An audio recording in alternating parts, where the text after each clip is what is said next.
On se retrouve dans ce deuxième point de cours dans lequel je vais vous présenter les obligations des entreprises qui relèvent du régime réel normal à la TVA et donc qui doivent remplir une déclaration CA3.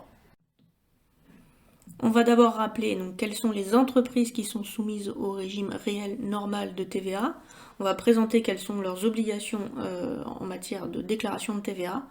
Et après un rappel du principe de calcul du solde de TVA, eh bien, je vais vous apprendre à remplir une déclaration de TVA CA3 et quelles sont les obligations au moment du paiement de la TVA à reverser à l'État.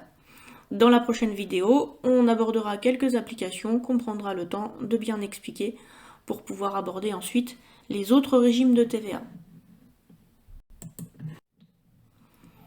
Les entreprises soumises de plein droit au régime réel normal sont celles qui ont un chiffre d'affaires important. Donc pour les ventes de biens, ventes à consommer sur place, fourniture de logement, le chiffre d'affaires est supérieur à 818 000 € pour l'année précédente. Et pour les prestations de services, le chiffre d'affaires dépasse 247 000 €. Ou alors ce sont des entreprises qui ne respectent pas le régime simplifié d'imposition. Ces entreprises ont l'obligation de réaliser une déclaration qui s'appelle la déclaration CA3, qui va être soit mensuelle, soit trimestrielle. Alors ces obligations déclaratives, on va les détailler, mais vous l'avez compris, les entreprises qui sont soumises au régime réel normal doivent remplir une déclaration qu'on appelle la déclaration CA3. CA3, c'est juste le nom de l'imprimé CERFA que vous devez remettre au service des impôts. Vous voyez, en haut, c'est marqué CA3. Donc c'est le nom de l'imprimé fiscal et cet imprimé, donc vous devez le remplir mensuellement entre le 15 et le 24 du mois suivant le mois de déclaration.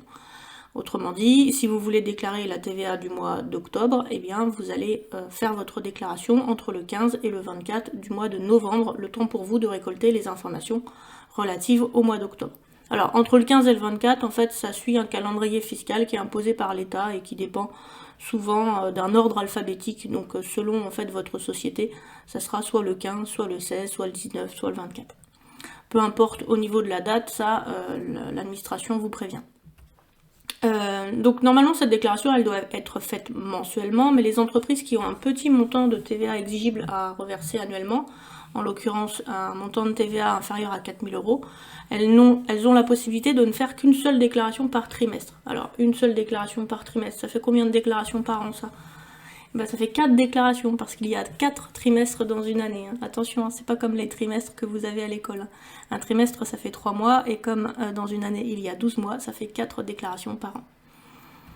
Toutes les entreprises ont l'obligation de déclarer leur TVA sous forme électronique, donc c'est un processus qui est entièrement dématérialisé. On passe par transfert de fichiers ou par internet. Dans une rubrique qui est située sur le site impôts.gouv.fr, rubrique professionnelle. Et donc, on dit qu'on télédéclare la TVA parce qu'on passe par un ordinateur. Et enfin, sachez que sur une déclaration de TVA, les sommes qui sont inscrites sur chaque ligne sont systématiquement arrondies à l'euro le plus proche, ceci pour éviter les erreurs de report.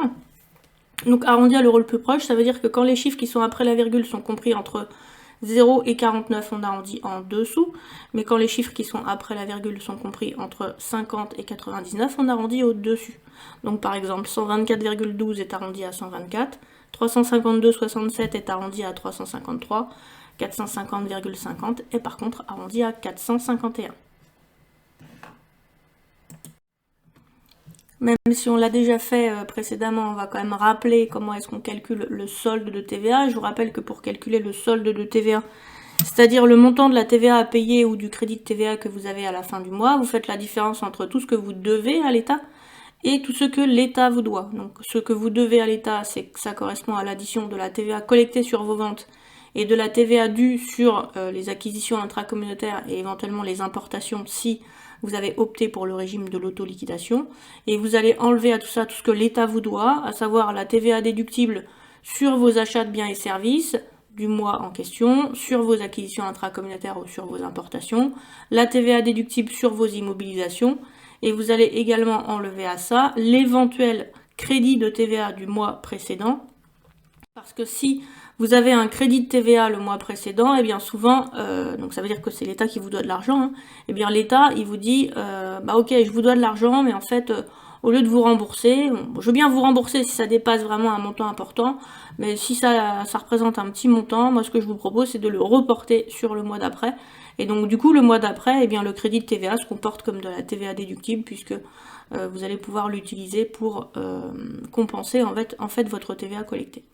Donc ça vous donne un solde de TVA qui va être soit positif soit négatif. Si votre solde de TVA est positif, alors ça veut dire que vous avez une dette envers l'État, donc ce qu'on appelle une TVA à payer ou une TVA à décaisser parce qu'il va falloir la payer à l'État.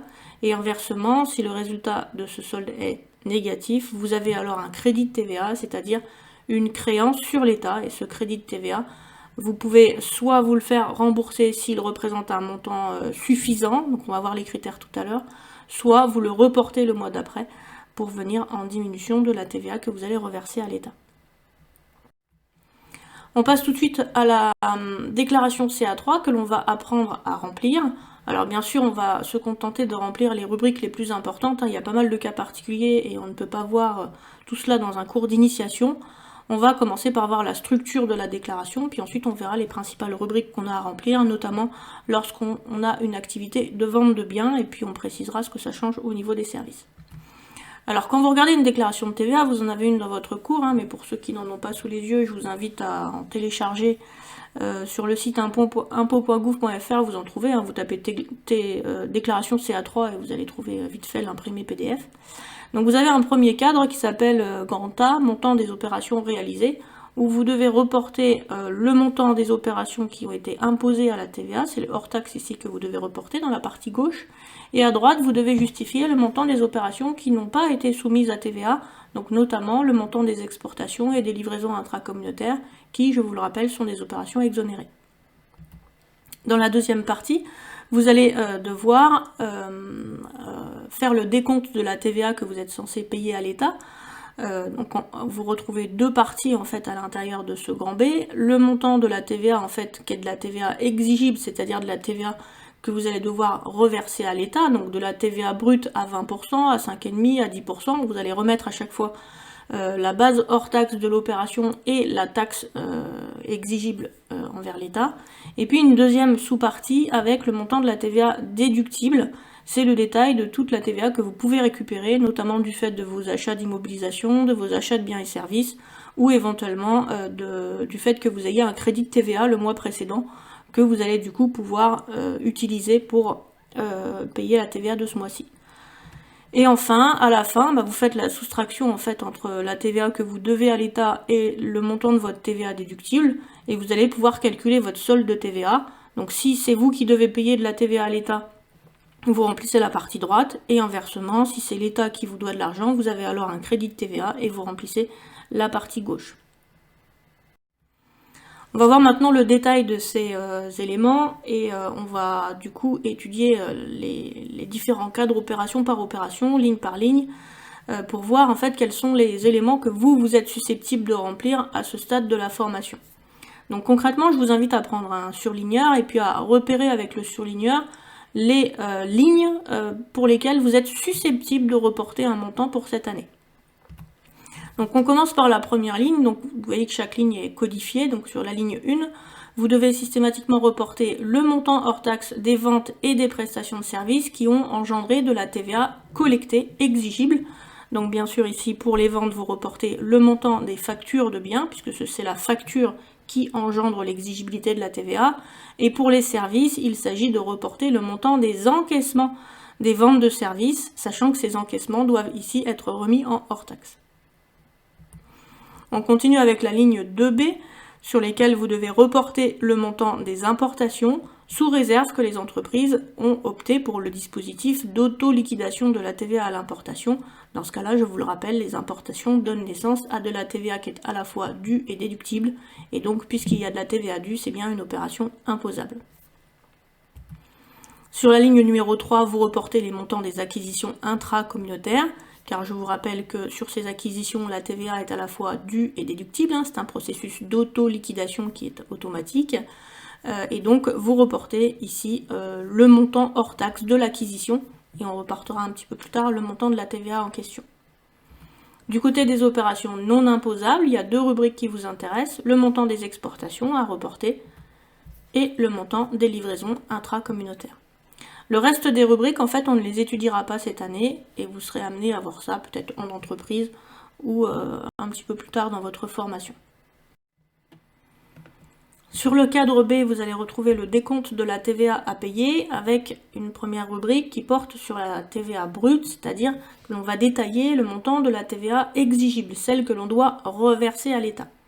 Pour chacune de ces lignes, donc que ce soit la ligne taux normal à 20%, réduit à 5,5%, 10%, ou pour les opérations réalisées dans les départements d'outre-mer, vous avez des taux spéciaux à 8,5% ou à 2,1%, vous allez devoir reporter le montant des opérations qui donnent lieu à de la TVA exigible. Alors du coup, il faut systématiquement mettre la base et la taxe due. Vous voyez qu'il y a deux colonnes à droite. Et bien dans la base hors taxe, vous allez reporter l'opération qui a donné naissance à la TVA, et dans la colonne taxe due, vous allez mettre le montant de la taxe qui est due. Alors du coup, c'est là où il faut réfléchir un petit peu. Qu'est-ce qui donne naissance à de la TVA exigible à 20%? Eh bien, il y a trois types d'opérations qui donnent naissance à de la TVA exigible à 20%, en tout cas sur les biens. Les ventes de biens, parce que les ventes de biens, ça engendre de la TVA collectée. Et la TVA collectée, c'est une dette envers l'État. Les acquisitions intracommunautaires à 20%, parce que ça donne naissance à de la TVA due, et donc ça, c'est bien une dette envers l'État. Et les importations à 20%, si l'entreprise a opté pour le régime de l'auto-liquidation, parce que là aussi, ça donne naissance à de la TVA due. On ne verra pas trop le cas des services, mais il faut également rajouter, lorsqu'il y a des services, les encaissements sur prestation de services à 20%, sachant que ces encaissements, il faut les remettre en hors taxe, parce que c'est bien le hors taxe qui a donné naissance à la TVA. Le principe est de repérer ces montants, ensuite vous les additionnez, et ensuite seulement vous les arrondissez. Ça veut dire qu'on n'arrondit pas les montants avant de les additionner, on les additionne d'abord et ensuite on les arrondit. Ça peut jouer à quelques centimes, mais à la fin ça fait un écart.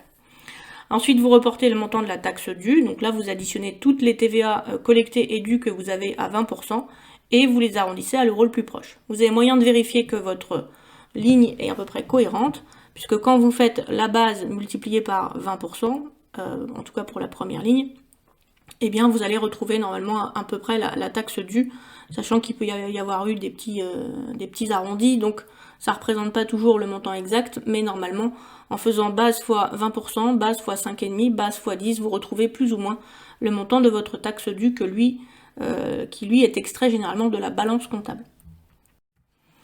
On continue avec la fin de ce cadre sur la TVA brute. Donc une fois que vous avez trouvé l'ensemble de vos taxes dues, taxes exigibles aux différents taux, vous allez les additionner tout simplement. Donc vous allez ici additionner les lignes 8 à 5B pour trouver un total ici sur la ligne 16, c'est même marqué ce qu'il faut faire. À l'intérieur de ce total, vous allez préciser le montant de TVA sur les importations qu'il y avait, et vous allez également préciser le montant de TVA qui correspondait à de la TVA due sur acquisition intracommunautaire.